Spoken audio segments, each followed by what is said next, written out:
नमस्कार प्रेक्षको, hello doctor या प्रायोजित कार्यक्रमामध्ये मी डॉक्टर आकाश हरिश्चंद्र नमस्के तुम्हा सर्वांचं मनपूर्वक स्वागत करतो। प्रेक्षको, हिवाळा संपला, उन्हाळा आला। दुपारच्या वेळी अंगाची लाही होत असताना आपल्या मनामध्ये फक्त एकच विचार येतो किंवा आपल्याला ओढ लागते, ती म्हणजे गारव्याची। म्हणून दुपारच्या उन्हातून आल्यावर लगेच आपण फ्रीजचं थंड पाणी पिणे किंवा कूलर किंवा एसीच्या थंड हवेमध्ये दिवसभर बसून राहणे हे आपल्या जीवनाचा एक अविभाज्य भाग होत चाललेला आहे। पण प्रेक्षको, हा जो कृत्रिम गारवा आहे हा खरंच आपल्या शरीरासाठी आरोग्यदायी आहे का, की त्याच्यामुळे आपण रोगांना आमंत्रण देत आहोत? त्यासोबतच हा जो कृत्रिम उष्ण किंवा शीत वारा हा आपल्या शारीरिक त्रिदोषांवरती म्हणजेच वात, पित्त आणि कफ यावरती काही वेगळा परिणाम तर करत नाही ना, हे जाणून घेणे फार महत्त्वाचे आहे। याच अनुषंगाने आपण आजचा विषय निवडला आहे। पाहूया आजचा विषय काय ते। विषय आहे कृत्रिम शीत उष्ण वारा, समज गैरसमज आयुर्वेदीय दृष्टिकोन। विषय आहे कृत्रिम शीत उष्ण वारा, समज गैरसमज आयुर्वेदीय दृष्टिकोन। आणि या विषयावरती तज्ञ मार्गदर्शन आणि चर्चा करण्यासाठी आज आपल्या सोबत उपस्थित आहेत प्रसिद्ध असे आयुर्वेदाचार्य, आयुर्विद्या पारंगत राजवैद्य समीर गोविंद जमदग्नी सर। नमस्कार सर, कार्यक्रमात आपलं स्वागत आहे। महाराष्ट्राला सुपरिचित असं व्यक्तिमत्व आहे सरांचं, तरीही नव्या प्रेक्षकांसाठी मी पुन्हा एकदा सरांची ओळख करून देतो। सर हे गेल्या 40 वर्षापासून पुणे व मुंबई येथे यशस्वी आयुर्वेदिक चिकित्सक म्हणून कार्यरत आहेत।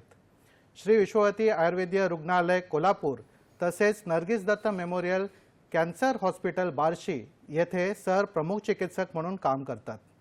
भारत सरकारने सरांना राष्ट्रीय धन्वंतरी पुरस्काराद्वारे सन्मानित केले असून नुकतेच सरांना भारत सरकारद्वारे राष्ट्रीय आयुर्वेद गुरु म्हणून सुद्धा सन्मानित केले गेले आहे।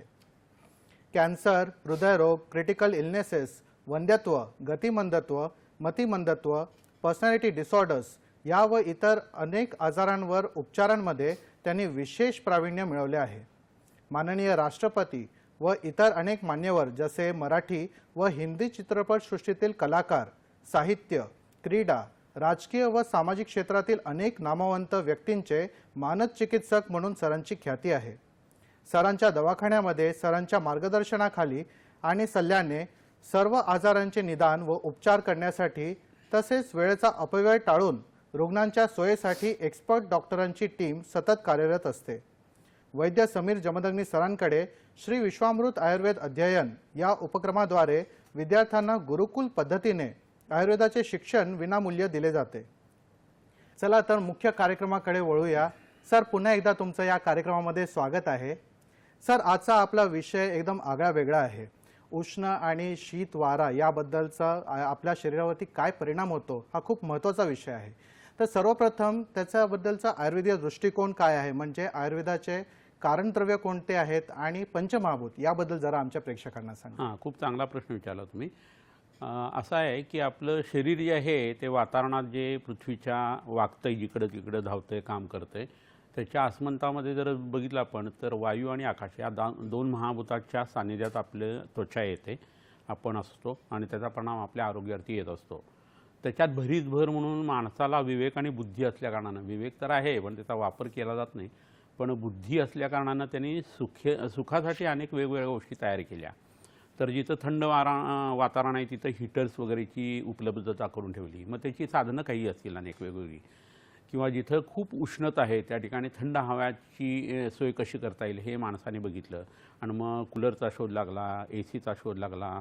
अशा वेगवेगळ्या गोष्टी ज्या आहेत त्या सुरुवात झाली त्याला, आणि मग त्याचा वापर इतका केला गेला की त्याचा तब्येतीवरती परिणाम यायला लागला। एक लक्षात घ्या, आपल्या इंद्रियांना जे सुखकारक वाटतं ते सगळं अहितकारक असतं आणि जे इंद्रियांना दुखतं ते सगळं हितकारक असतं, आणि आयुर्वेद हिताचा विचार करतो। असं जर असेल तर कडुलिंब हा कोणाला आवडला आहे, इंद्रियांना कोणत्या आवडतो का नाही आवडत, पण आहे ना तो हितकारक। जिलेबी जिभेला खूप चांगली वाटते पण जास्ती खाल्ल्यानंतर मधुमेह होतो ना। तर त्यामुळे इंद्रियाचं सुख जे आहे ते क्षणिक आहे आणि त्याचा तब्येतीवरती परिणाम येतो, हे कुठंतरी ही उपकरणं वापरताना आपण लक्षात घेणं गरजेचं आहे। ही पूर्वपीठिका एवढ्यासाठी आहे की सगळीकडेच हा भाग आपल्याला लक्षात घ्यायला लागतो आता तो त्वचेच्या हिशोबाने आणि वाऱ्याच्या हिशोबाने आपण लक्षात देतोय. समज आणि गैरसमजची जी आपली सिरीज आहे त्याच्यामध्ये हे एक महत्त्वाचं प्रकरण आहे. कारण जो तो उठतो आणि AC मध्ये बसतोय, माणूस असतो कफाचा, दम लागलेला असतो, न्यूमोनिया असतो आणि AC मध्ये ICUमध्ये तो ज्या झोपलेला असतो ज्या बेडवरती, जो बेड गारेगार झालेला असतो तिथलं टेम्परेचर जे आहे ते 22पर्यंत फक्त ठेवलेलं असतं आणि त्याच्या फुफ्फुसातला कफाचा जो आजार आहे तो घालवण्याचा डॉक्टर प्रयत्न करत असतात. कितीही विरोधाभासाची परिस्थिती आहे. म्हणजे साधा माणूस तिथं आत गेल्यानंतर त्याला इतकं थंड वाटायला लागतं, तर त्या न्यूमोनियाच्या पेशंटला काय होत असेल.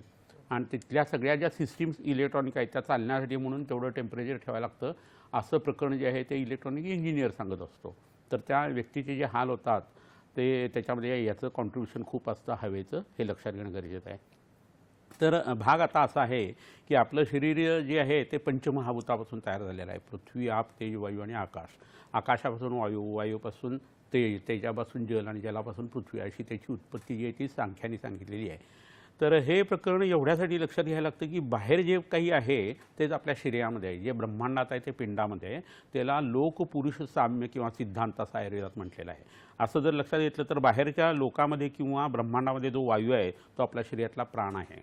आणि हा प्राण जो आहे तो 5 पद्धतीचा व्यान, उदान, समान, प्राण आणि अपान अशा पद्धतीने आपण लक्षात घेत असतो. धनंजय, देवदत्त, कृकालकादी वायूसुद्धा पुन्हा 5 सांगितलेले आहेत. ते योगशास्त्राच्या हिशोबाने महत्त्वाचे आहेत. आयुर्वेदात हे पहिले 5 खूप महत्त्वाचे आहेत. तर बाहेर जो वायू आहे तो शरीरामध्ये आपल्या प्राण आहे.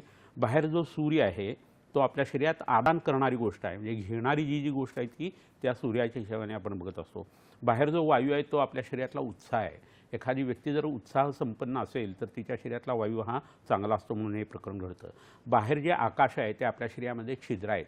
नाकाचं छिद्र, योनिमार्गाचं छिद्र, गुदमार्गाचं छिद्र, कानाचं छिद्र, डोळ्याचं छिद्र, तोंडाचं छिद्र, ही सगळी छिद्र जी आहे ती आकाशाने अशी युक्त आहेत. तर हे संपूर्ण जगत जे आहे ते कशाने व्याप्त आहे तर या सगळ्या पंचमहाभूताने व्याप्त आहे.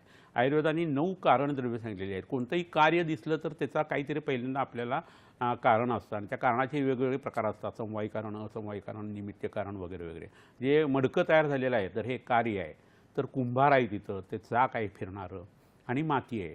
माती हे समवायी कारण आहे. ते जर माती नसेल तर त्याच्यातून मडकं उत्पन्नच होणार नाही. तर अशी काही कारणद्रव्य आहेत की ज्याच्यामुळे हा सगळा जगडव्याळ जे आहे ते चाललेलं आहे आणि आपल्या शरीराचा धर्म जो आहे तो चाललेला आहे. खादिन्यात्मा मनक्कालो दिशश्च द्रव्यसंग्रह अशी द्रव्य सांगितलेली आहेत. ख आदी पंचमहाभूत, ख म्हणजे आकाश, मन, काल आणि दिशा ही जी आहेत ना आणि आत्मा, हे 9 प्रकारची द्रव्य जी आहे ती कारणद्रव्य म्हणून सांगितलेली आहे. तर हा भाग कशासाठी सांगितला तर ह्याचं उत्तर आणि गुपित जी आहेत ना आयुर्वेदिक सिद्धांताची त्याच्यामध्येच त्याची ट्रीटमेंट दडलेली असते. आणि भारतातल्या सामान्य लोकांना झाडपाल्याचं औषध म्हणजे आयुर्वेद असं माहीत असतं. त्याच्यामागे एवढी पूर्वपीठिका असते किंवा सिद्धांत असतात आणि ते कधीही न बदलणारे असतात. हे खूप महत्त्वाचं आहे म्हणून या सगळ्या गोष्टीचा उहापोह आपण केला. तर वायू आणि आकाश यांनी युक्त असा जो वातदोष शरीरामध्ये सांगितलेला आहे त्याचा स्थान बघताना जी सांगितलेली आहेत वेगवेगळी स्थानं, त्याच्यामध्ये त्वचा हे स्थान सांगितलेलं आहे. स्पर्शनेंद्रिय, पक्वाशय कटितक्ती स्त्रोत्रास्थित स्पर्शनेंद्रियम स्थानम वातस्य तत्रापि पक्वाधनम विशेषतः असा श्लोकच सांगून ठेवलेला आहे तेवढ्यासाठी. तर त्वचा जी आहे ते वाताचं ठिकाण म्हणून सांगितलेलं आहे. तिथं रसधातू असतो म्हणून सांगितलेलं आहे. रस्यापिश्लेषणावरती आपण कफाची तिथं उपस्थिती आहे. भ्राजक पित्त आपल्या त्वचेवरती आहे. तिथं रोमरंध्र आहेत. तिथं स्वेदवाही स्रोतस आहेत. त्या स्वेदवाही स्रोतसामध्ये काही स्रोतस असे आहेत ती युरिया बाहेर सिक्रेट करत असतात. आपल्या त्वचेवरती जो वारा लागतो किंवा ऊन पडतं सूर्याचं, ते सूर्यापासून निघालेलं किरण जो आहे फोटॉन तो आपल्या त्वचेवरती येतोपर्यंत 8 मिनिटाचा साधारण कालावधी जातो. मग तो तिथल्या कोलेस्ट्रॉलवरती परिणाम करतो. त्या कोलेस्ट्रॉलमधनं व्हिटॅमिन डी तयार होतं. ते तयार झाल्यानंतर मग ते यकृताकडे जातं. तिथे एक एन्झाईम त्याचा तयार होतो. तो जो आहे तो आपल्या पेशींच्यामध्ये म्हणजे सेल्समध्ये आतमध्ये जातो आणि आपल्या DNA मधल्या जीन्सच्या रचनेवरती त्याचं काम होतं. म्हणजे आपल्या शरीरातले जे वेगवेगळे बदल आहेत चांगले किंवा वाईट किंवा ज्याला आपण म्युटेशन व्हेरिएशन म्हणतो ह्याच्यावरती सुद्धा ह्या वाऱ्याचा परिणाम येणार आहे. AC मध्ये बसताना हा सगळा विचार आपल्या डोक्यात असतो का बिलकुल नसतो. पण आजारी पडलेल्या लोकांना आम्ही जेव्हा तपासतो आणि कारणं जेव्हा शोधतो तेव्हा कोणतंच दृश्य कारण दिसत नाही. आणि अशा वेळेला वायू हा अदृश्य अव्यक्त जी ताकद आहे त्याचं काम तिथं चाललेलं असतं असं लक्षात येतं. त्याची ट्रीटमेंट करायला लागते. म्हणून हा सगळा सिद्धांताचा प्रपंच जो आहे ना तो आपण बोलतोय. तर ह्याच्याबरोबर दुसरा महत्त्वाचा जो भाग आहे तो म्हणजे ह्या वाताचे गुणधर्म जे आहेत ना ते कसे सांगितलेले आहेत. तत्र वृक्षो लघु शीताखरा सूक्ष्मश्च लोनिला, हां असे ते गुण आहेत. हा वृक्ष आहे वायू, चल आहे, खरं तो म्हणजे खडबडीतपणा त्याच्या ठिकाणी येतो, हा सूक्ष्म आहे, आणि त्याच्याबरोबर हा दारुण म्हणून सुद्धा सांगितलेला आहे. विषदत्वाच्या ठिकाणी आहे, चिकट पिच्छलपणा बुळबुळपणा याच्या विरुद्ध जो गुण आहे तो तिथं सांगितलेला आहे. तर असा हा वायू जर तुमच्या शरीरात आधीच आहे आणि तुम्ही जर त्याच्यावरती वारं घ्यायला लागलात तर समानाची वृद्धी होऊन शरीरातला वात वाढणं ही प्रक्रिया व्हायला लागते. मग तुम्ही थंडीच्या वेळेला गरम वायू घेणार, गरमपणा ज्यावेळेला असतो, उन्हाळा असतो त्यावेळेला तुम्ही थंड वारा घेणार. तर त्याचं काहीतरी लिमिट पाहिजे. कुणी तो वारा घ्यायचा, कुणी घ्यायचा नाही, कुणी घेतला तर त्याला कोणता आजार होतो, तो आजार झाला तर त्याची ट्रीटमेंट काय, हा सगळा भाग जो आहे ना तोच आपल्याला या सगळ्या लेक्चरमध्ये बघायचा आहे. आणि त्या हिशोबाने जर आपण बघितलं तर आपल्या शरीरातल्या वातदोषाचं जे काम सांगितलेलं आहे ते जबरदस्त सांगितलेलं आहे. म्हणजे कर्ता गर्भाकृती, गर्भाची आकृती तयार करणारा हा वायू आहे. वायुस्तंत्रयंत्रधरा संपूर्ण शरीरातल्या सगळ्या क्रिया ज्या आहेत ना त्याच्या आधिपत्याखाली चाललेल्या असतात. कफ जो आहे तो हलू शकत नाही, पित्त हलू शकत नाही. पित्तम पंगू कफम पंगू पंगो मलधातवा हा वायुना यत्र नियंते तत्र गच्छति मेघवत असं म्हटलेलं आहे. वायू जिथं ह्या कफपित्ताला घेऊन जाईल तिथं जाऊन ते मेघाचा जसा वर्षा होतो तसं बरसत असतात. असं जर लक्षात घेतलं तर चलत्व किंवा कार्यकारित्व जे आहे ना त्याच्या या ठिकाणी आहे. नियंता प्रणेताचे मनसा, आपल्या मनावरती सुद्धा त्या वातदोषाचं आधिक्य आहे. मग त्वचेवरचा हा वायू आणि आपल्या पक्वाशयात अन्नातून तयार होणारा जो वायू आहे तो त्यामुळेच महत्त्वाचा होतो. पहिल्यांदा पांचभौतिक अन्नातनं पृथ्वी आणि जल हे बाहेर पडतं जठरामध्ये, पहिला अवस्था भाग होतो. दुसऱ्या याच्यामध्ये तेज जे आहे ते बाहेर पडतं, पित्त बाहेर पडतं. आणि तिसऱ्या अवस्थेमध्ये मळातून वायू आणि आकाश यांची निर्मिती मोठ्या तड्यामध्ये होत असते. तर तिथला वायू जो आहे तो तुम्ही त्वचेवरती वारं घेतल्यानंतर बिघडणार आहे आणि तुम्हाला कुठेतरी आजार होणार आहेत. या पक्वाशयाच्या ठिकाणी जिथं मळ तयार होतो तिथं तुमची हाडं तयार होत आहेत. तर तुम्ही सतत पंख्याचं वारं वगैरे घेतल्यानंतर तुमच्या हाडांच्या विकृती येणार आहे, नखाच्या येणार आहेत, केसांच्या येणार आहेत, कारण त्यातून उत्पन्न झालेले उपधातू किंवा मळ आहेत. इतका हा सगळा पसारा जो आहे ना तो मोठा आहे. आणि त्या हिशोबाने जर आपण बघायला लागलं तर मग आपल्याला लक्षात येतं की हे वारं हे काय चीज आहे आणि कृत्रिम वायू काय चीज आहे, कृत्रिम गरम वारा आणि थंड वारा ही काय चीज आहे हे त्यातून आपल्याला समजतं. तर ह्याच्याविषयीचा सगळा जो उहापोह आहे ना तो या व्याख्यानात आपल्याला करायचा आहे. बरोबर आहे. फार सुंदर आणि सविस्तर अशी माहिती सांगितली सर. आपण वाताबद्दलचं खूप गहन अशी चर्चा केली. एक प्रश्न असा येतो की सर हे जे वायू तुम्ही सांगतायत की वायूचा गुणधर्म चेंज होत राहतो, तर मग दिशेनुसार वायूचा गुणधर्म काय वेगवेगळे असतात का, त्याबद्दल जरा बरोबर. आता पूर्वेकडचा 10 दिशा आपण बघतो, ऊर्ध्वाधानी, आग्नेय, वायव्याधी आणि पूर्व पश्चिम वगैरे. तर त्यातला पूर्वेकडनं येणारा वारा आहे तो 2 पद्धतीचा आहे. पूर्व म्हणजे ईस्ट दिशेने येणारा वारा, आणि आपण गाडी चालवत असताना समोर त्याचे व्हेंट्स जे आहेत ते आपल्या बाजूला जर असतील तर नाकातोंडात ते वारं जात असतं. आपल्या प्राणवात्र मूर्धगा असं म्हटल्याने आपल्या शिरामध्ये वेगवेगळी बहिर्मुख स्रोत म्हणजे बाहेर उगवणारी भोकं आहेत. नाकाचं छिद्र आहे, डोळ्याचं आहे, कानाचं आहे आणि तोंडाचं आहे. तर त्याच्यावरती तो वारा लागायला लागला की ह्या ज्या पोकळ्या आहेत त्याच्यात आकाश महाभूत मगाशी सांगितल्याप्रमाणे आहे. आणि तिथं हा वायू गेल्या कारणानं त्या वायू आणि आकाशातून उत्पन्न होणारा वातदोष आहे त्याचा प्रकोप व्हायला लागतो. सर्दी, ताप, खोकला, त्याच्यातून उत्पन्न होणाऱ्या न्यूमोनियासारखेचा त्रास, रायनायटिस, सायनसायटिस वगैरे ही जी प्रकरणं आहेत ना किंवा अर्धशीश वगैरे ही त्यातून उत्पन्न होऊ शकतात. कोणताही माणूस आहे आणि त्यांनी पूर्वेकडची खिडकी उघडी ठेवलेली आहे आणि त्याला डायबेटिक गँग्रेन असेल तर त्याची जखम भरून येत नाही, कारण पूर्वेकडनं येणारा वारा जो असतो तो उष्ण असतो आणि तो स्राव उत्पन्न करत असतो. त्यांनी रक्तपित्त वाढतं, ब्लड प्रेशर जे आहे ते वाढायला लागतं, कृमी उत्पन्न व्हायला लागतात, त्वचा वगैरे उत्पन्न व्हायला लागतात. त्वचेला गारवा जो आहे ना तो या पूर्वेकडच्या वाऱ्याचा अजिबात सहन होत नाही आणि ते आजार वाढतात. हे आयुर्वेदाचं निरीक्षण आहे. नद्या कोणत्या दिशेने वाहतात त्यांचे गुण त्या पद्धतीने बदलतात, वारं कोणत्या दिशेने वाहतं त्यानुसार त्याचे गुण बदलत असतात. ह्याचा विचार जो आहे तो आयुर्वेदाने केलेला आहे. पश्चिमेकडचा वारा असतो तो थंड असतो आणि तो पित्त कमी करतो, रक्तपित्त कमी करतो, BP कमी करतो, तो खूप उपयोगी आहे. दक्षिण दिशा ही यमाची म्हणून आपण त्याज्य धरतो, पण लोक तुम्ही लक्षात घ्या की दक्षिणेकडचा वारा जो आहे ना तो पथ्यकर आहे, बल वाढवतो, शुभ आहे आणि त्याच्याबरोबर नेत्र म्हणजे डोळ्याला उत्तम उपयोगी आहे. आपलं आरोग्य त्याने टिकून राहतं. बळ वाढण्याबरोबर रक्तपित्त नावाचा आजार आहे, म्हणजे BP वाढणं किंवा छातीत वगैरे पोटामध्ये जळजळ वगैरे होणं आणि वेगवेगळ्या ठिकाणाहून रक्त वाहणं हे प्रकरण ह्याने खूप उत्तम पद्धतीने कमी येतं. उत्तर दिशेचा वारा जो असतो तो मृदू आहे, मंद आहे, मधुर रसात्मक आणि कषाय रसात्मक आहे. म्हणजे गोड पदार्थ किंवा तुरट खाल्ल्यानंतर शरीरात जो इम्पॅक्ट येईल ना तो या वाऱ्याने येत असतो आणि हे त्वचेला लागून किंवा आपल्या शरीरानं ती झुळूक गेल्यानंतर येणारा हा परिणाम आहे. तर दिशेनुसारचं प्रकरण जे आहे ना ते ह्या पद्धतीने आयुर्वेदाने सांगितलेलं आहे. वातातपिक रसायन आणि कुटीप्रावेशिक रसायन असे रसायन सेवनाचे काही प्रकार आयुर्वेदामध्ये सांगितलेले आहेत. तर वारं अंगाला जर लागत असेल आणि ऊन जर लागत असेल आणि ह्याचा अतिरेक झाला ना तर शरीर झडत असतं आणि त्याचा क्षय होत असतो. तर आपण सगळे त्या पद्धतीने वागत असतो, वारंही घेत असतो आणि ऊनही घेत असतो. तर अशा वेळेला आपलं म्हातारपण लवकर येत होतं, म्हणून च्यवनप्राशसारखे काही पदार्थ हे रोज सकाळी खाल्ले जायला पाहिजेत, असं आयुर्वेदाचं म्हणणं आहे. तुम्ही कुटीमध्ये राहून, घरामध्ये राहून वाऱ्यापासून आणि उन्हापासून संरक्षण करून जर हा विधी केला तर आणखी त्याचा फायदा होणार आहे. तिथं सुद्धा या वाऱ्याचा संबंध हा आयुर्वेदाने सांगितलेला आहे. तर अशा ह्या काही महत्त्वाच्या गोष्टी आहेत की ज्या आपण विसरतो, लक्षात घेत नाही किंवा जवळच्या वैद्याला जाऊन विचारत नाही. त्या विचारायला पाहिजेत, तर आरोग्य चांगलं टिकणार आहे. बरोबर आहे. प्रेक्षको, सरांनी आपल्याला नैसर्गिक वात याच्याबद्दल आपल्याला सांगितलं आहे. त्यासोबतच आपण कृत्रिम वारा काय आहे त्याबद्दलही जाणून घेऊया आणि सरांनी आपल्यासाठी आरोग्यदायी टिप्स आणले आहेत, ते कोणते तेही जाणून घेऊया, पण एका छोट्याशा विश्रांतीनंतर. कुठेही जाऊ नका, पाहत राहा तुमचा आवडता कार्यक्रम हॅलो डॉक्टर.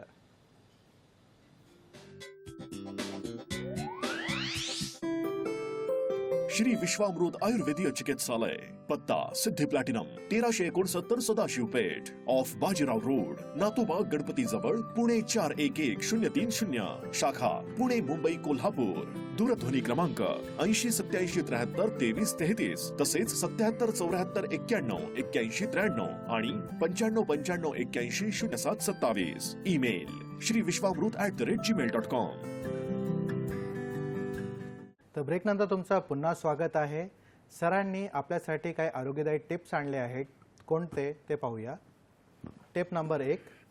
कोणत्याही त्वचा रोगात ओल्या हळदीचे वाळवून केलेले चूर्ण 3 ग्राम आणि आमलकी चूर्ण 10 ग्राम रोज रात्री गरम पाण्यासह घेत राहावे. या हळदीचा लोण्यात एकत्र करून त्वचेला चोळून लेप करावा. जेवणामध्ये भाकरी, गव्हाच्या फुलका, मुगाचे वरण व एखादी फळभाजी घ्यावी. हा प्रयोग सतत 3 महिने केल्यास 70% त्वचा विकार बरे होतात. Tip number 2. दररोज संध्याकाळी अंगामध्ये कसकस येऊन आळस, अग्निमांद्य आणि अंगदुखी असेल तर कचोरा चूर्ण 5 ग्रॅम व दालचिनी चूर्ण पाव चमचा आणि पिंपळी 125 मिलीग्राम यांचा 1 कप पाणी घालून अर्धा कप काढा करावा आणि तो मध घालून किंवा विना मधाचा दिवसातून 2 वेळा घ्यावा. हे औषध 2 आठवडे घ्यावे. याने वरील सर्व लक्षणे कमी होतात. तर प्रेक्षको, आज आपण चर्चा करत आहोत कृत्रिम उष्ण आणि शीत वारा याबद्दल. तर सर, आता आपण शीत वारा, आपण वायूबद्दलचं जाणून घेतलं आहे, तर उष्ण वारा याचा शरीरावरती काय परिणाम होतो हे जरा आम्हाला सांगा. बरोबर आहे. आपल्या शरीरातला जो वायू आहे त्याचं प्राकृत काम आपण मगाशी बघितलं, पण शरीरातला वायू विकृत झाला आणि तो बाहेरच्या या उष्ण किंवा थंड हवेने विकृत होण्याची शक्यता असते. जसं खाण्यापिण्यातून तो बिघडणार आहे, तसं विहारानेही बिघडणार आहे. तर वायू जर शरीरातनं विकृत झाला ना, तर उत्पन्न होणारे लक्षणे भयंकर असतात. आपल्या शरीरातलं बल जे आहे ते कमी होऊ शकतं विकृत वायूमुळं. वर्ण जो आहे तो बिघडू शकतो आपल्या त्वचेचा. त्यानंतर ओज शरीरातलं जे आहे ते नष्ट व्हायला लागतं. आपल्या आयुष्याचा ऱ्हास होतो, आरोग्याचा ऱ्हास होतो. गर्भधारणा होत नाही. गर्भधारणा झाली तर विकृत गर्भाची उत्पत्ती या विकृत वायूमुळे उत्पन्न होऊ शकते. ह्याच्यावरून मन जे आहे ते त्याला दीनता येते. विषाद मनाला उत्पन्न व्हायला लागतो. डिप्रेशन आणि स्ट्रेस, टेन्शन, एन्झायटी जी आहे ना, ती नियंत्रा प्रणिताच मनसा या गोष्टीमुळे विकृत वायूमुळे मनावरती त्याचा परिणाम यायला लागतो. भय, शोक, चिंता जी आहे ती वाढायला लागते विनाकारण. ज्या गोष्टीचं चिंतन करायला नाही पाहिजे तिथं जास्ती चिंतन केलं जातं आणि त्यामुळे रसधातू शरीरातला बिघडायला लागतो. मूर्छा उत्पन्न व्हायला लागते. प्राणाचा अवरोध व्हायला लागतो आणि मृत्यूसुद्धा येऊ शकतो. एवढं जर प्रकरण शरीरातल्या या वात दोषाचं होत असेल तर बाहेरचा वात जर त्याला लागला तर तो हैदोस घालण्याची शक्यता असते. तर आता उष्ण जो वारा आहे तो वेगवेगळ्या पद्धतीने आपण हीटरचा घेत असतो, ब्लोअरचा घेत असतो. रिॲक्टरजवळ काम करत असतात बऱ्याचशा व्यक्ती. बरेचसे लोक अशा देशामध्ये राहत असतात, आखाती देशामध्ये, आणि त्याचा परिणाम त्यांच्या शरीरावरती येत असतो. तर हा परिणाम काय आहे हे बघणं खूप गरजेचं आहे. तर त्यांनी शरीरातला आबधातू किंवा पाणी जे आहे ते हळूहळू कमी व्हायला लागतं. सोडियम आणि पोटॅशियमसारखे जे महत्त्वाचे घटक आहेत ते रक्तातले कमी व्हायला लागतात आणि त्याचं संतुलन बिघडलं ना की त्याचा मस्तिष्काच्या कामावरती खूप मोठा परिणाम यायला लागतो. याच्याबरोबर मज्जासंस्था ती बिघडल्या कारणानं स्ट्रेस, टेन्शन, एन्झायटी, कन्फ्युजन, एकाग्रता न होणं किंवा भास उत्पन्न होणं, हॅल्युसिनेशन्स होणं असं सुद्धा यातनं उत्पन्न होऊ शकतं अतिउष्णतेमुळं. त्याच्याबरोबर शरीर जे आहे त्याच्यामध्ये जडपणा येतो, एस्पेशली डोक्यामध्ये जडपणा येतो. शरीराच्या ठिकाणचा वात दोष जो आहे तो जर शमला गेला गरम गोष्टीने तर काही चिंता नाही, अन्यथा डोकं जे आहे ते गरम होतं. कारण डोक्याच्या ठिकाणी कफ असतो आणि तो पातळ व्हायला लागला की त्याची विलयन रूप वृद्धी होते आणि डोकं जे आहे ते जड पडायला लागतं. चिडचिड व्हायला लागते, कोरडेपणा खूप येतो आणि क्रोध उत्पन्न व्हायला लागतो. आणि हा क्रोध जर वारंवार होत राहायला लागला या गरम गोष्टीमुळं तर मूळव्याध उत्पन्न होण्याच्या आधी क्रोध वाढलेला असतो असं लक्षण सांगितलेलं आहे. आणि नंतर आरशाची किंवा मूळव्याधीची उत्पत्ती त्यातनं व्हायला लागते. एकाग्रता कमी होते, मगाशी बघितलं. अवरोध नष्ट होणं ही एक चांगली प्रक्रिया होते. मलमूत्र जे आहे ते व्यवस्थित बाहेर पडायला लागतात. थोड्या प्रमाणात उष्णता जर असेल वायूची तर त्यामुळे हे घडतं. अति घाम येणं हे यातून उत्पन्न होऊ शकतं. अंगातला ताप याने निघू शकतो, परंतु जास्ती जर हे प्रकरण झालं तर मग त्यातनं मूर्छा किंवा चक्कर येणं हे लक्षण उत्पन्न होतं. त्वचेचा दाह होतं, तहान खूप लागायला लागते, अंगात दौर्बल्य यायला लागतं आणि भूक हळूहळू जी आहे ती कमी व्हायला लागते असंही लक्षात येतं. 30 डिग्रीपेक्षा जास्ती जर टेम्परेचर असेल ना तर मग माणसाला निर्णय क्षमता जी आहे ती एकदम त्याची विकृत व्हायला लागते. वृषणग्रंथी, स्तन्याशय स्त्रियांचं डोळे आणि हृदय ह्याच्या ठिकाणी जर गरम हवा लागली तर ते अतिशय अयोग्य आहे. ही मर्म आहेत आणि त्यामुळं माणूस मरूसुद्धा शकतो. वारंवार तिथं जर उष्णता लागली गेली वृषणग्रंथींच्या ठिकाणी तर त्याचा परिणाम म्हणून शुक्रजंतू जे आहेत त्यांची मोटिलिटी कमी होते आणि काउंटी कमी होतो आणि त्यांनी नपुसकत्वसुद्धा येऊ शकतं. हाच भाग स्त्रियांच्या बाबतीत ओटीपोटाला जर उष्णता जास्ती लागली तरी हे होऊ शकतं. आणि त्याचा परिणाम म्हणून सेक्स्युअल ड्राईव्ह जो आहे ना तो कमी व्हायला लागतो. ॲड्रिनलिन फटिक नावाचा एक भाग जो आहे ना तो याच्यामध्ये खूप भयंकर मोठ्या पद्धतीने दिसतो आणि त्यामुळे BP कमी येतं आणि साखरेचं क्रेविंग आणि मिठाचं क्रेविंग खूप वाढतं. तर ज्यांना मीठ आणि साखर खूप खाय वाटते ना त्यांनी आपल्याला ॲड्रिनल फटिक नाही ना हे जवळच्या वैद्याच्याकडे जाऊन तपासणं खूप गरजेचं आहे. मला वाटतं एक फोन येतोय, आपण तो घेऊया आणि त्याचं उत्तर घेऊया. बरोबर आहे. आपल्याला एक टेलिफोन कॉल आलेला आहे. अकोल्याहून अशोकजी बोलत आहेत. नमस्कार. शेतातून आल्यावर मला लघवीचा त्रास खूप होतो, त्याच्याबद्दल काही माहिती सांगाल का? बरं, लघवीला काय त्रास होतोय आणि तुमचं वय काय आहे? माझं वय 55 वर्ष आहे. मी शेतीमध्ये काम करतो उन्हामध्ये. पण घरी आल्यानंतर मला लघवीचा त्रास होतो आणि कूलर मध्ये जर बसलं थोडं तर थोडं चांगलं वाटतं, त्याच्याबद्दल काही माहिती सांगाल का? बरं ठीक आहे. धन्यवाद. हां, काय तंबाखूसारखं व्यसन असेल तर कमी करायला पाहिजे. नॉनव्हेज किंवा हे होत असेल, मद्यपान होत असेल तर ते कमी करायला पाहिजे. डोक्यावरती एरंडाचं पान ठेवून वरती टोपी घालून तुम्ही उन्हात काम करू शकता.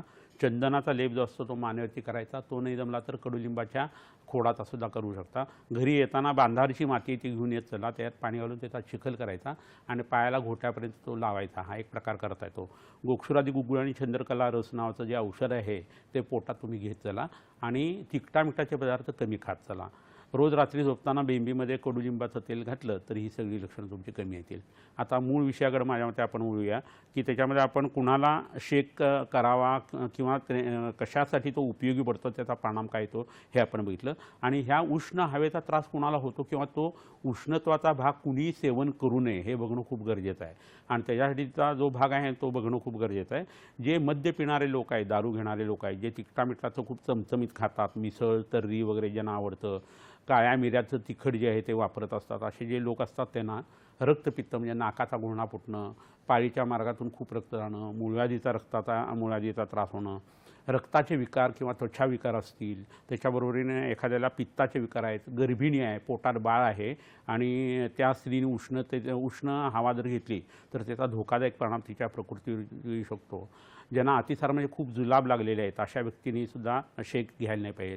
जे वृक्ष रोगी आहेत म्हणजे बघितल्यानंतर त्याचं अंग कोरडं जाणवतं, त्वचा कोरडी जाणवते आणि शेलाटी अंग काठी असते, वात प्रकृतीचे नव्हे परंतु रुग्ण असतात आणि त्याच्यामुळं ते रुक्षता त्यांच्या शरीराच्या ठिकाणी आलेले असतात असे लोक. मधुमेह ज्यांना आहे म्हणजे मधासारखी लघवीला ज्यांना होती आणि रक्तामध्ये साखर आहे अशा लोकांनी जे आहे ते उष्ण वायूचं सेवन करणं हे टाळायला पाहिजे. गुदपाक म्हणजे शौचाच्या मार्गामध्ये जर जखमा असतील, तिथं जर आर्शो भगंदरसारखे विकार असतील, भगेंद्र किंवा फिशुला झालेला असेल किंवा एनल प्रोलॅप्स असेल, शौचाची जागा बाहेर आलेली असेल, विषजन्य कोणते विकार जर असतील, त्याच्यावरून कावीळ आहे, अंगावरती मोठ्या मोठ्या जखमा आहेत किंवा वात रक्तासारखा आजार आहे, तर अशा आजारामध्ये आणि शरीरात एकंदरीत अशक्तपणा खूप आहे, श्रमाने खूप थकलेले लोक आहेत, असे जे लोक आहेत ज्यांना नष्ट संज्ञा आहे म्हणजे त्यांना काय होते काय नाही हे आजारामुळं किंवा मार लागल्यामुळं समजत नाही. असे जे नष्ट संज्ञ लोक असतात ते स्थूल लोक जे आहेत त्यांना आपण घाम भराभर काढतो वाफ देऊन वगैरे, तर हे फारसं योग्य नाही आहे. स्थूलपणामध्ये खूप शेक करणं हे अत्यंत त्रासदायक होतं. स्पेशली उष्ण वाऱ्याने ह्याचा त्रास खूप होत असतो. पित्ताचा प्रमेय म्हणून जो 6 प्रकार सांगलेले आहेत त्याच्यामध्ये सुद्धा उष्ण हवा घेणं हे खूप त्रासदायक आहे. ज्याला तहान लागलेली आणि भूक लागली आहे त्याला जर शेकलं गेलं तर त्याची भूक जी आहे ती कमी व्हायला सुरुवात होते, तहान जी आहे ती वाढते आणि पित्तवाताचे आजार त्या माणसाला उत्पन्न व्हायला लागतात. ज्याला खूप राग येतोय, जो सतत शोक करत रडत बसलेला असा बऱ्याच जणांचा स्वभाव असतो, तर अशा लोकांना शेकल्याने किंवा उष्ण हवेने त्रास होण्याची शक्यता असते. उदररोग म्हणून जे सांगितलेले आहेत ज्याच्यामध्ये जलोदरापर्यंतची संप्राप्तीनंतर हळूहळू पॅथॉलॉजी वाढते, या सगळ्या गोष्टींच्यामध्ये अजिबात गरम वारा जो आहे ना तो घेणं चालत नाही, अन्यथा त्यांची प्रकृती दिवसेंदिवस बिघडते. आणि एक वेळेला थंडपणा बरा, परंतु गरमपणा जर फार वाढला तर धातूंचा पाक होतो. दोष पाक झाला वात पित्त कफांचा तर माणूस बरा होतो आणि धातू पाक झाला तर माणूस मरतो किंवा मरायच्या कतारीत येऊन थांबतो. तर त्यामुळे या उष्ण गोष्टींचा विचार करताना ह्या साकल्याने विचार करणं खूप गरजेचं आहे. चंद्र आणि सूर्य या 2 ताकदी आहेत, शीत आणि उष्ण, आणि त्या शरीरात काम करत असतात, तर त्यांना रिस्पेक्ट देऊन त्यांचं काम जे आहे ना ते करून घेणं हे गरजेचं असतं. अति सर्वत्र वर्ज्य आहेत. बरोबर आहे. फार सुंदर माहिती दिली सर. सर, एक प्रश्न असा येतो की जर एखाद्या व्यक्तीला ऑक्युपेशनल हजार्ड जे आपण म्हणतो की एखादा व्यक्ती जर भट्टीच्या ठिकाणी काम करत असेल, मग अशा व्यक्तीने मग काय करायला पाहिजे? कारण त्याला तर काम करावंच लागणार आहे आणि तिकडे उष्ण वारा त्याला जवळ येणारच आहे. मग अशा वेळी काय करावं? बरोबर आहे. तर ह्या हिशोबाने आपल्याला सनस्ट्रोकची माहिती बघणं खूप गरजेचं आहे. ही स्ट्रोक किंवा सनस्ट्रोक जो आहे ना तो ह्या हिशोबाने आपल्याला बघणं गरजेचं आहे. आता ऑक्युपेशनल हॅझार्ड्स आहे तर तुमच्या प्रकृतीनुसार तुम्ही व्यवसाय निवडायला पाहिजे, पण हे शक्य होत नाही. कंपनीवालेही ऐकत नाही, तुमची प्रकृती काय वगैरे बघत नाही, ते तुम्हाला त्याच्यासाठी जे पैसे देऊन तुम्ही ट्रीटमेंट करा असं म्हणतात. पण आरोग्य हे पैशाने विकत घेता येत नाही. पित्त प्रकृतीचा माणूस आहे, ऑक्टोबर महिन्यातला जन्म आहे, तिखटा मिठाचा खातो, रागीट स्वभाव आहे आणि भट्टी समोर काम करतोय, तर ती निसर्ग म्हणतो तुम्ही चुकीचे वागताय ना तर तुम्हाला रट्टे बसणार आजाराच्या हिशोबाने, त्यामुळे आजार पण हे येणारच आहे. तर अशा लोकांनी रक्तमोक्षण करणं म्हणजे शरीरातलं रक्त ऑक्टोबर महिन्यामध्ये शरद ऋतू जेव्हा दूषित होतं तेव्हा काढणं हा उपचार करायला पाहिजे. रोज रात्री लवकर झोपायला पाहिजे. 10 ते 2ची झोप त्यांना उपयोगी आहे. ते जर जमलं नाही तर दिवसा निम्म्याने झोपायला पाहिजे. गुलकंदासारखं औषध जे आहे ते पोटामध्ये घ्यायला पाहिजे. विरेचन नावाचा उपक्रम करायला पाहिजे. रक्त प्रसादन करणारी औषधं आणि पित्त शमन करणारी औषध घेतली जायला पाहिजे, तर त्यांना त्याचा उपयोग होणार आहे. तर हा सगळा भाग जो आहे तो खूप महत्त्वाचा आहे आणि हा ट्रीटमेंटच्या हिशोबाने आपण लक्षात घेत असतो. हे ज्यावेळेला एखाद्या व्यक्तीला जमत नाही, रात्री जागरण होते आणि वात प्रकृतीचा माणूस असेल आणि थंड हवेत तो काम करत असेल तरी त्यालाही तोच त्रास होणार आहे जसा उष्णतेचा झालेला आहे तसा. तर हा भाग जो आहे तो खूप ट्रिकी आहे आणि आपल्या व्यवसायानुसार, आपल्या प्रकृतीनुसार आणि आपल्याला जे आजारपणा आहेत किंवा अनुवंशिक आजार आहेत त्या हिशोबाने त्याच्याकडे बघणं आणि त्याच्याविषयी वैद्याचा सल्ला घेऊन मी काय खायला पाहिजे, मी कसं वागायला पाहिजे, मी कोणतं रसायन औषध घ्यायला पाहिजे, मी कोणतं औषध घ्यायला पाहिजे, मी कोणतं पंचकर्म करायला पाहिजे, माझी दिनचर्या काय असावी, मी कोणत्या गोष्टी कायमस्वरूपी सोडायला पाहिजेत, कोणत्या गोष्टी मुद्दामून घ्यायला पाहिजेत, ह्या सगळ्यांचं आखणी करून वैद्याकडून तुम्ही जर हे केलं तर मग दीर्घायुष्यही मिळणार आहे आणि तुमच्या कामाची इफिशियन्सी जी आहे ना तीसुद्धा तुमची स्वतःची खूप वाढणार आहे. तर ह्या हिशोबाने ह्या विषयाकडे बघणं गरजेचं आहे. आपण सनस्ट्रोकच्या विषयी जी माहिती आहे ना तीसुद्धा बघूयात. बरोबर आहे. प्रेक्षको, चर्चा रंगत चाललेली आहे. आपण ही चर्चा पुढे नेणारच आहोत, पण वेळ झाली आहे एक छोट्याशा विश्रांतीची. आपण अजून सरांनी काही आरोग्यदायी टिप्स आणले आहेत तेही जाणून घेणार आहोत, पण एका छोट्याशा ब्रेकनंतर.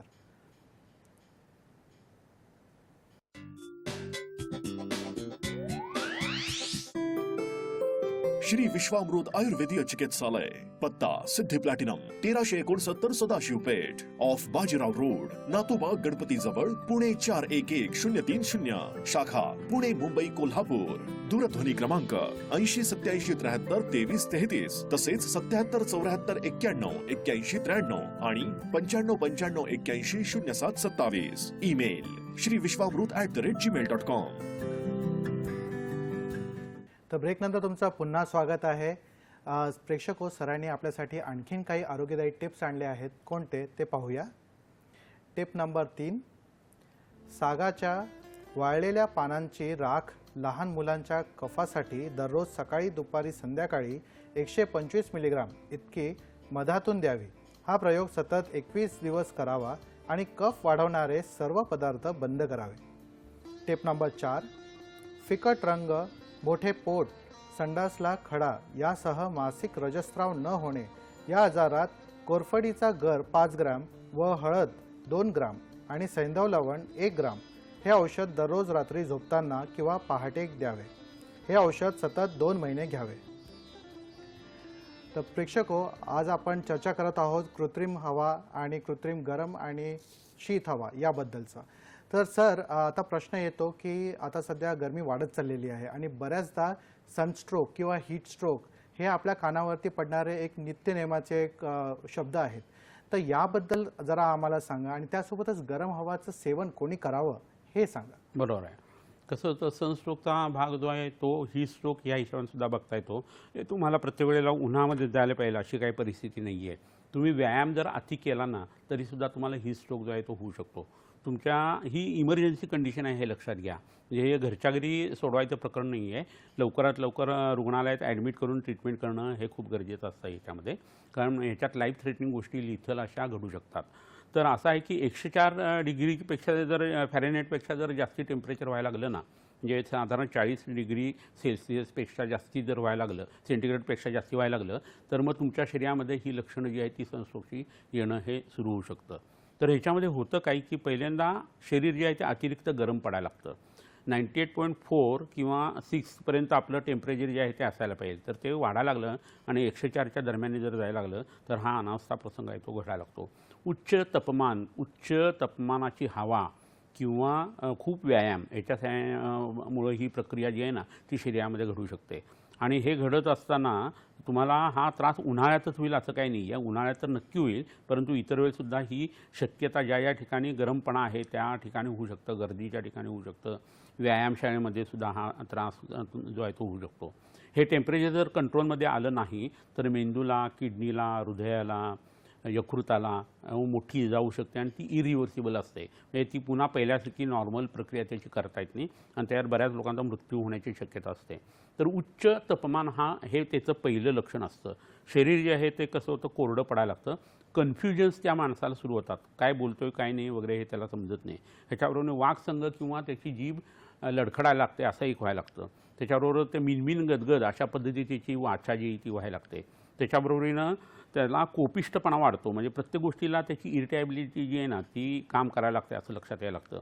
चक्कर यायला लागते या व्यक्तीला आणि त्याच्याबरोबर अपस्मारासारखे वेग म्हणजे झटके येणं ही प्रक्रियासुद्धा बऱ्याच वेळा होते. अस्वस्थपणा जो आहे तो वाढायला लागतो या व्यक्तीचा. आणि हे असं व्हायला लागलं की काय व्हायला लागतं की शरीरातला एक अवयव जो आहे ना मल्टी ऑर्गन फेल्युअरकडे ही व्यक्ती जाऊ शकते. ज्यावेळेला श्रमाने हा स्ट्रोक येतो ना त्यावेळेला शरीरावरती घाम असतो, परंतु ज्यावेळेला उन्हाळ्याचा परिणाम म्हणून हा जो भाग व्हायला लागतो त्यावेळेस त्वचा गरम पडते आणि कोरडी असते असं लक्षण येत असतं. तर पटकन ह्याची ट्रीटमेंट करणं हे खूप गरजेचं असतं. कांदा हुंगवणं, एरंड्याचं पान जे आहे ते डोक्यावरती ठेवणं, संपूर्ण शरीरावरती शुचोय नावाचं एक औषध आहे त्याच्या घड्या ठेवणं, ह्याच्याबरोबरीनं तिथलं श्वास जो भराभर चालतो आहे त्याच्यासाठी श्वास काशिंतामणीसारखं औषध देणं किंवा सहस्रवटी अभ्रक भस्म जे आहे ते देणं, त्वचा लाल होत असेल तर अगरूचा किंवा चंदनाचा लेप करणं, अशा प्रक्रिया करायच्या. आणि नाभीमध्ये थंड पाण्याचे थेंब जे आहे ते घालायला सुरुवात करायची. हृदयाची चिकित्सा जर केली गेली तर मग मेंदूवरती त्याचा परिणाम खूप चांगला येतो. मानेची मागची पौंडी जी आहे तिथं थंड लेप करणं यांनी खूप चांगला परिणाम या लोकांना होतो. आम्ल रस जो आहे तो सेवन करायला द्यायचा, एस्पेशली आवळ्याचा रस जो आहे ना तो याच्यासाठी खूप उपयोगी पडतो. तर सनस्ट्रोकची लक्षणं जी आहे ती मोठ्या प्रमाणावरती कमी यायला लागतात. ह्याच्यामध्ये डोकं दुखणं हा जो भाग असतो ना त्याच्यासाठी आपल्याला सुंठीचा लेप जो आहे ना तो कपाळावरती घालणं आणि त्याच्यावर जर हळद घासून घातली तर त्याचा खूप उपयोग होत असतो. तरुण लोकांना आणि म्हाताऱ्या लोकांना हा त्रास जर झाला तर ते खूप धोकादायक आणि त्रासदायक पद्धतीने त्याच्यामध्ये बदल होत असतात. आणि पहिल्यांदा ज्यांना हार्ट डिसीज आहे, पहिल्यांदा ज्यांना सनस्ट्रोक झालेला आहे, ज्यांना फुफ्फुसाचे वेगवेगळे आजार आहेत, जे स्थूल आहेत, ज्यांची जीवनशैली बैठी आहे, अशा लोकांना या सनस्ट्रोकचा जो त्रास आहे ना तो खूप मोठ्या प्रमाणावरती होत असतो. तर सैल सुती कपडे घालणं हे याच्यात खूप महत्त्वाचं असतं. वायुविजन जे आहे ते आपल्या कपड्यातून होणं सुद्धा खूप गरजेचं आहे. फळांचे रस यांना खूप उपयोगी पडतात. टोपी आणि गॉगलचं धारण करणं हे याच्यासाठी खूप उपयोगी आहे. थंड माळा ज्या असतात ना मोत्याच्या किंवा स्फटिकाच्या, त्या उन्हाळ्यामध्ये तेवढ्यासाठी धारण करायला सांगितलेले आहेत. आपण रत्नांच्या धारणाच्या विषयी ज्यावेळेला बोललेलो होतो त्यावेळेला हा भाग आपण सांगितलेला होता. ह्याच्याबरोबर शीतली आणि शीतकारी नावाचा जो प्राणायाम आहे तो त्या व्यक्तीला पहिल्या अवस्थेत जर सांगितला तर ही प्रक्रिया पुढे वाढतच नाही आणि शरीरात थंडपणा जो आहे तो उत्तम पद्धतीने यायला सुरुवात होते. ह्याच्याबरोबरीने त्याची चिडचिड जी आहे ती त्याला थांबवायला सांगायची त्या रुग्णाला, कारण क्रोधात पित्तम आणि पित्त वाढलं की उष्णता वाढते आणि हे वस होत जातं प्रकरण. त्यामुळे त्याला शांत ठेवणं हे खूप महत्त्वाचं असतं त्या व्यक्तीला आणि त्यासाठी बर्फाचा डोक्यावरती लेप करणं किंवा बर्फ डोक्यावरती त्याची पिशवी ठेवणं हे करणं खूप गरजेचं आहे. ह्याच्याबरोबरीनं त्याला मगाशी जसं सांगितलं तसं कोहळ्याचा रस जो आहे ना तो सुद्धा उपयोगी पडतो. गुलकंदही त्याला त्यावेळेला खायला देता येतो. तर ह्या सगळ्या गोष्टी करणं गरजेचं आहे. आता गरम हवाचं सेवन कुणी करायला पाहिजे किंवा कुणी घ्यायला पाहिजे हेही बघणं गरजेचं आहे. म्हणजे प्रत्येक गोष्टीला दोन भाग असतात, एक चांगला आणि दुसरा वाईट. तर वाईट गोष्ट आता संस्कृतच्या हिशोबाने आपण बघून झाली आहे, पण आता कोणत्या गोष्टी केल्यानंतर कोणत्या व्यक्तीला गरम हवेचा उपयोग होतो हे बघणं सुद्धा तितकंच गरजेचं आहे. तर ज्यांना सतत सर्दी होते, ज्यांना खोकला असतो, ज्यांना दम लागतो, ज्यांना नेहमी नाकातून पातळ पाणी वाहतं, शिंका फटाफट खूप येतात, उठल्यानंतर 30-30, 40-40 शिंका येतात, तर अशा व्यक्तींना गरम हवेचं सेवन करणं हे खूप उपयोगी आहे. ह्याच्याबरोबरीनं कुक्षीग्रह म्हणजे दोन्ही कुशीमध्ये जर जखडल्यासारखी वेदना होत असेल, संपूर्ण अंग जे आहे ते दुखत असेल, पुन्हा कंबर जी आहे ती धरली असं सतत ज्यांना फिलिंग असतं, कान ज्यांचे नेहमी दुखतात, मान ज्यांना दुखायची ज्यांना सवय असेल, पृष्ठभाग म्हणजे पाठीचा भाग जो आहे तो ज्यांचा दुखतो, गृध्रसिवात किंवा सायटिक पेन ज्यावेळेला येत असतं, अशा व्यक्तींना गरम हवेचा शेक जो आहे ना तो खूप उपयोगी पडत असतो. पिंडिकोद्वेष्ट म्हणजे पोटामध्ये गोळे येणं हे नेहमी घडत असतं, तर अशा लोकांना गरम हवा जी आहे ना ती खूप उपयोगी पडते. किंवा हिंग आणि आल्याचा लेप जो आहे तो त्या ठिकाणी करणं हे उपयोगी पडतं. कोणत्याही अवयवाचं संकोच झालेलं असेल, जखडलेलं असतील ना आणि ते रिलॅक्स करायचे असतील तर त्याला आपण तेल लावायला पाहिजे आणि नंतर तिथं शेकायला पाहिजे किंवा गरम हवा घ्यायला पाहिजे, तर तो संकोच जो आहे तो उत्तम पद्धतीने दूर होतो. चेहरा जो आहे तो वाकडा होण्याचं बऱ्याच जणांना प्रकरण होतं. बसमध्ये बसतात आणि खिडकी उघडी राहते, तोंड उघडं राहतं आणि मग तोंडावरती हवा पडत राहते आणि नंतर तोंड वाकडं होतं असं लक्षात येतं. फेशियल पाल्सी त्याला म्हणतात. तर हे गार वाऱ्यामुळं होतं. तर त्यावेळेला उडदाचे वडे पोटामध्ये घेऊन गरम हवा जर घेतली गेली आणि तसे लेप वगैरे लावले गेले तर त्याचा त्या अर्धित या विकारासाठी अप्रतिम फायदा होतो. सर्वांगवात किंवा एकांगवात म्हणजे अंग लुळं पडणं संपूर्ण किंवा अर्ध अंग जे आहे ते लुळं पडणं त्याला पक्षाघात म्हणतात. तर ह्याच्यामध्ये सुद्धा गरम हवेचा आपल्याला अप्रतिमपणे फायदा करून घेता येतो. मूत्रकृष्णा लघवीला साफ होत नाही आहे, मूत्राघात म्हणजे लघवी कमी होते, किडनी फेल्युअरसारखी लक्षणं दिसत आहेत, तर याच्यामध्ये अवगाह स्वेद नावाचा जो स्वेद सांगितला आहे तसं गरम हवा जी आहे ती घेणं, गरम पाण्याचा शेक घेणं हे अप्रतिम उपयोगी पडतं असं लक्षात येतं. वृद्धी किंवा हार्निएशन जे असतं, बेंबीतला हार्निया आहे किंवा इंग्वायनल हार्निया आहे किंवा गुदभ्रंश वगैरे सारखी काही लक्षणं आहेत, तर ह्याच्यामध्ये काय होतं की गरम हवेचा आपल्याला खूप अप्रतिम फायदा करून घेता येतो असं आणि तो घेणं गरजेचं आहे.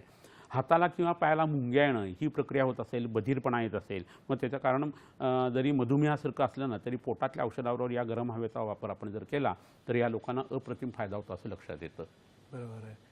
सरांनी आपल्याला उष्ण वारा याबद्दल सविस्तर माहिती दिलेली आहे प्रेक्षको, आणि आपण आता शीत वारा याबद्दल पण जाणून घेणार आहोत, पण एका छोट्याशा विश्रांतीनंतर. कुठेही जाऊ नका, पाहत राहा तुमचा आवडता कार्यक्रम हॅलो डॉक्टर.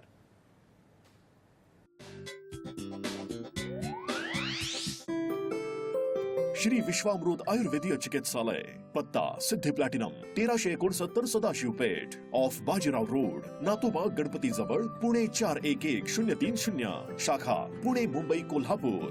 दूरध्वनी क्रमांक 8087732333, तसेच 7774919193 आणि 9595810727. Email shriviswamrut@gmail.com. तर ब्रेकनंतर तुमचं पुन्हा स्वागत आहे. प्रेक्षको, आज आपण कृत्रिम शीत आणि उष्ण वायू याबद्दलचं चर्चा करत आहोत आणि आपण उष्ण वायू याबद्दल चर्चा करून झालेली आहे ब्रेकपूर्वी.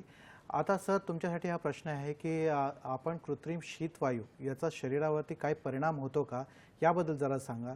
त्यासोबतच याच्याबद्दल यामुळे कोणते आजार उत्पन्न होतात का तेही सांगा. बरोबर आहे. कसं आहे, कृत्रिम शीतवायू किंवा साधा शीतवायू जरी असला नैसर्गिक तरी परिणाम त्याचा तोच येणार आहे. पण आपण ज्या वेळेला उष्णता आहे आणि त्यावेळेला थंड वायू घेतो ना त्यावेळेला ते जास्ती त्रासदायक होतं. सरद गरमी असं त्याला मराठीमध्ये म्हटलं जातं. म्हणजे बाहेर आहे गरमपणा, आत तुम्ही आणताय थंडपणा आणि तो किती आणताय तर अतिरिक्त आणताय म्हणून त्रास होतो.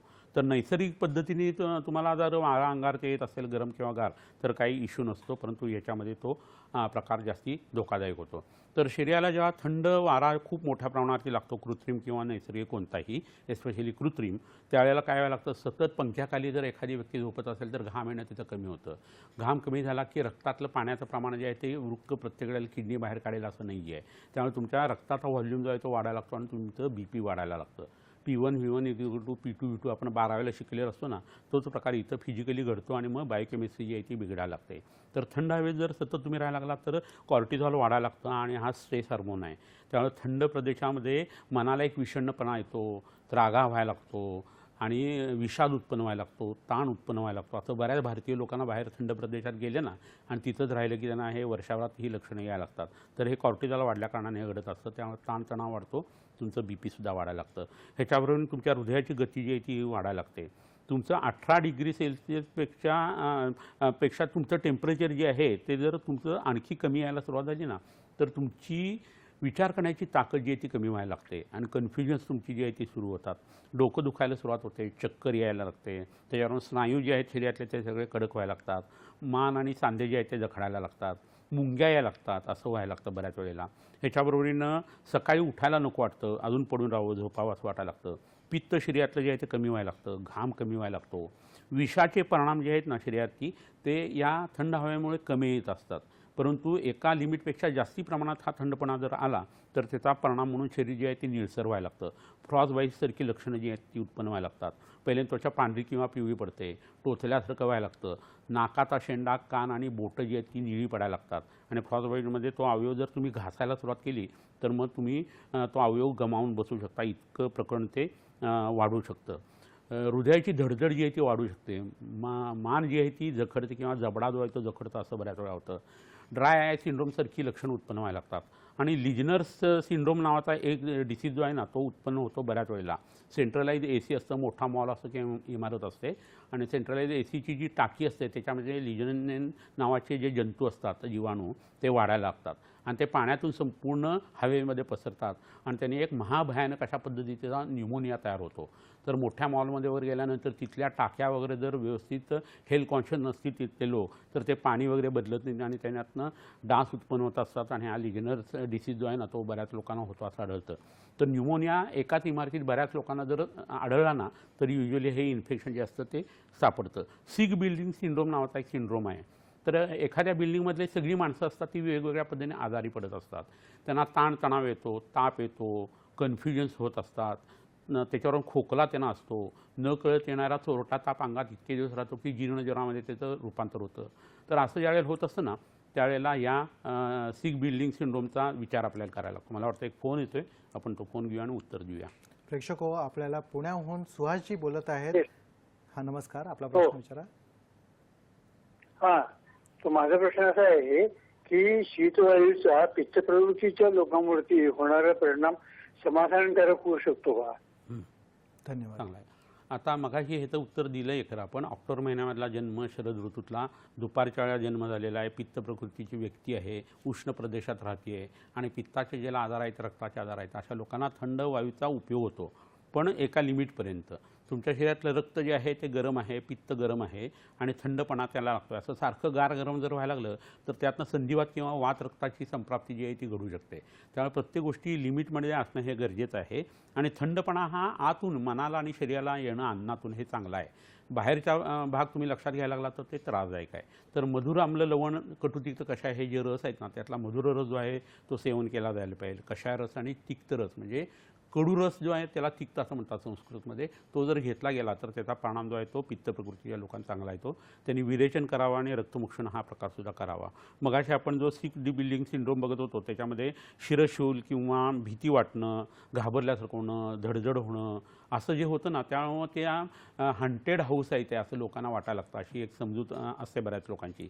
ज्या बिल्डिंग अशा पडून आहेत आणि जिथं कुणीच राहत नाही, तैल लिवा होत नाही, अशा ठिकाणी ही भूतखेतं वावरतात असं म्हटलं जातं. जातं आणि आयुर्वेदाच्या हिशोबाने किंवा वैद्यकशास्त्राच्या हिशोबाने तो सिक बिल्डिंग सिंड्रोम असण्याची शक्यता असते.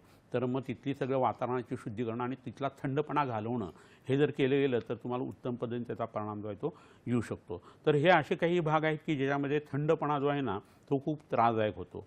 पित्त प्रकृती या माणसाला तो उपयोगी पडणार आहे हे उघड आहे. ज्यांना खूप पित्ताचे त्रास आहेत, नाकातोंडातून रक्त येतं आहे किंवा पोटात छातीत जळजळ होती आहे, अशा लोकांना थंडपणाचा उपयोग होतो, परंतु तो पोटातून घेऊन होणार आहे. शरीराच्या बॉडी बिल्डिंगमध्ये अन्नातले बदल जे आहेत ते तिथं उपयोगी पडतात. तर बाहेरच्या या हवेचा संबंध तुम्ही कमीत कमी ठेवणं हे गरजेचं आहे. तर फार गरमही नाही, फार थंडही नाही, अशा ठिकाणी तुम्ही राहायला पाहिजे. आणि त्यामुळे देश जर बघितले ना तर जिथं अति थंड देश आहेत, जिथं विंचू काटा नागसाप वगैरे आहे, इथं अति उष्णता आहे, अशा ठिकाणी राहूच नका म्हणून चरकाचार्यांनी सांगून ठेवलेलं आहे. आणि जो देश समशीतोष्ण आहे म्हणजे भारतासारखं जे देश आहे ना अशा ठिकाणी मग प्रकृती जपण्यासाठी तुम्हाला उपयोग होतो. ऋतू जे आहेत ते वेगवेगळ्या पद्धतीचे तुमच्यावरती काम करू शकतात. तिकडं थंडपणा एकदम एक्स्ट्रीम किंवा उन्हाळा एकदम एक्स्ट्रीम असं होऊन जातं आणि त्याचा तब्येतीवर परिणाम येतो. तर सर्कॅडियम रिदम जो आहे ना तो सुद्धा या थंड हवेने आणि गरम हवेने बदलत असतो. हे कुठंतरी लक्षात घेणं गरजेचं आहे. आणि त्या हिशोबाने आपल्या शरीराचं खाण्यापिण्याचं नियोजन, आंघोळीचं नियोजन, झोपण्याचं नियोजन, ब्रह्मचर्याचं नियोजन आणि निद्रेचं किंवा झोपेचं नियोजन करायला पाहिजे. आता ह्या संदर्भात ज्या उपयोगी पडणाऱ्या वनस्पती आहेत थंड आणि गरम कृत्रिम हवेसाठीच्या आणि त्याच्या आजारांसाठी त्या आता आपण बघूया. तर इथं काही वनस्पती आहेत त्यातली सगळ्यात पहिली तुम्हाला माहीत असेल, तुमच्या घरचे माठ बाहेर आलेले असतील आणि त्याच्यामध्ये वाळा नावाचं हे औषध टाकलं जातं.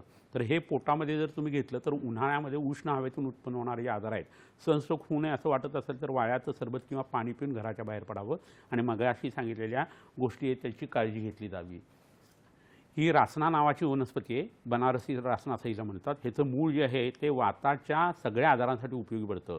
उष्णतेतून उत्पन्न होणाऱ्या आजारासाठी हे फारसं उपयोग नाही आहे, पण वात दोष शरीरात वाढवून आणि थंड हवेचं अतिसेवन झाल्यानंतर उत्पन्न होणारा संधिवात हा या वनस्पतीच्या मुळाने खूप चांगल्या पद्धतीने घालवता येतो. दुसरी जी वनस्पती आहे त्याच्यामध्ये ही औदुंबर नावाची उंबर नावाची वनस्पती आहे. पिंपरी आणि उदुंबर याची पानं साधारणतः सारखी दिसतात. तर या वनस्पतीचा चीक जो आहे तो बत्ताशावर रोज सकाळी जर उन्हाळ्यामध्ये घेतला गेला तर शरीरात थंडपणा येतो, रक्तपित्त कमी होतं आणि शरीराला काठिण्य प्राप्त होतं. मसल जे आहे त्याचा टोन चांगला सुधारतो, शुक्रधातूचं वर्धन होतं आणि मोटिलिटी आणि काउंट याने खूप चांगल्या पद्धतीने वाढतो, की जो उष्णतेमुळे त्रासदायक पद्धतीने कमी झालेला आहे. हे चंदनाचं प्रकरण जे आहे पानं ती तुम्हाला इथं दिसतील. चंदनाचं पान तोडून गंध घेतला तर त्याचा वास येत नाही. हे खोड पडून राहिल्यानंतर त्यात एक बुरशी तयार होते आणि मग ॲरोमॅटिक कंपाऊंड तयार होऊन त्याला वास यायला लागतो. तर या पानांचा रस जो आहे तो पोटात घेणं हे सनस्ट्रोकसाठी सुद्धा उपयोगी आणि उष्ण हवामानातून उत्पन्न होणारे जे आजार आहेत ते अप्रतिम पद्धतीने घालवता येतात. त्याचं फळ जे आहे ते बदामासारखं लागतं तेही वापरता येतं आणि खोडात गंध नसला तरी त्याचा थंडपणा हा येतो. ज्यांना हे जमणार नाही आहे त्यांनी कडुलिंबाचा वापर केला तरी चालतो.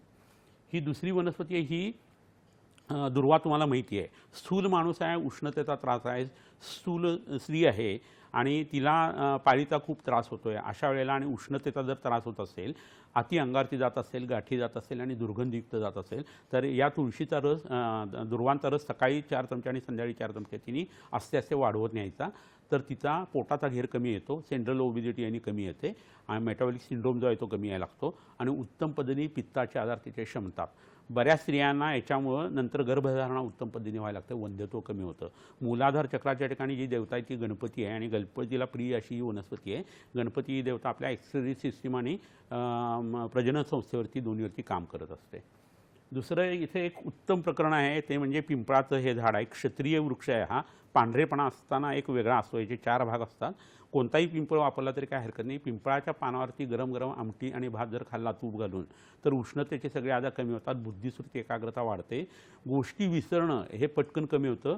तरुण मुलांना याचा खूप उपयोग होतो. लहान 3 वर्षाच्या आतल्या मुलांना हे दिलं तर त्यांची बुद्धी तल्लग होते. याचा चीक जो आहे तो किंवा याची लाख ही जर पोटात घेतली तर उष्णतेने उत्पन्न होणारे प्रत्येक आजार जे आहेत आणि रक्ताचे आजार आहेत ते अप्रतिम पद्धतीने कमी करता येतात. तर ह्या अश्वत्थाचा तुम्ही ह्या पद्धतीने वापर करून घ्या.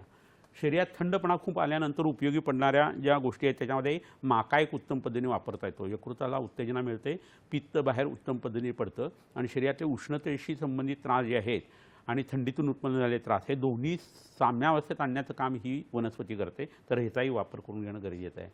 आणखी एक शेवटची वनस्पती मी तुम्हाला इथं दाखवतो ते म्हणजे एरंड. एरंडाची झाडं तुम्ही बघितलेली असतील. ह्याचा मुळाचा काढा जो आहे तो आपल्या शरीरात थंड वायूंनी उत्पन्न होणारे आजार जे आहेत तो घालवतो. पान जे आहे ते बाहेरून डोक्यावरती जर ठेवलं गेलं तर सनस्ट्रोक होत नाही, याच्यासाठी ही वनस्पती उपयोगी पडते. आणि या वनस्पतीचा रस जर तुम्ही पोटात घेतला तर काविळीसारखी लक्षणं जी आहेत ती झपाट्याने कमी होऊन भूक वाढायला लागते. तर सर्वार्थाने हे औषध उपयोगी आहे. एरंड तैलम मधुर उष्णम असं म्हटलेलं आहे. तर ते जे आहे ते गरम सांगितलेलं आहे. तर थंडीतून उत्पन्न होणारे वाताचे आजार जे आहेत ते उत्तम पद्धतीने कमी येतात. ह्याचाही वैद्याच्या सल्ल्याने तुम्ही उपयोग करून घेऊ शकता. सर, आज आपण इथे आलात, आमच्या प्रेक्षकांच्या प्रश्नांची उत्तरे दिली, तसेच त्यांना मुलाचे मार्गदर्शन सुद्धा केले. या सर्वांसाठी मी प्रेक्षकांतर्फे आणि सह्याद्री वाहिनीतर्फे तुमचे आभार मानतो. धन्यवाद सर. नमस्कार. प्रेक्षको, वेळ झाली आहे तुमची रजा घेण्याची. पुन्हा भेटूया एका नव्या विषयासह तुमच्या आवडत्या कार्यक्रमामध्ये, त्याचं नाव आहे हॅलो डॉक्टर. तोपर्यंत स्वस्थ राहा, मस्त राहा, हसत राहा. धन्यवाद.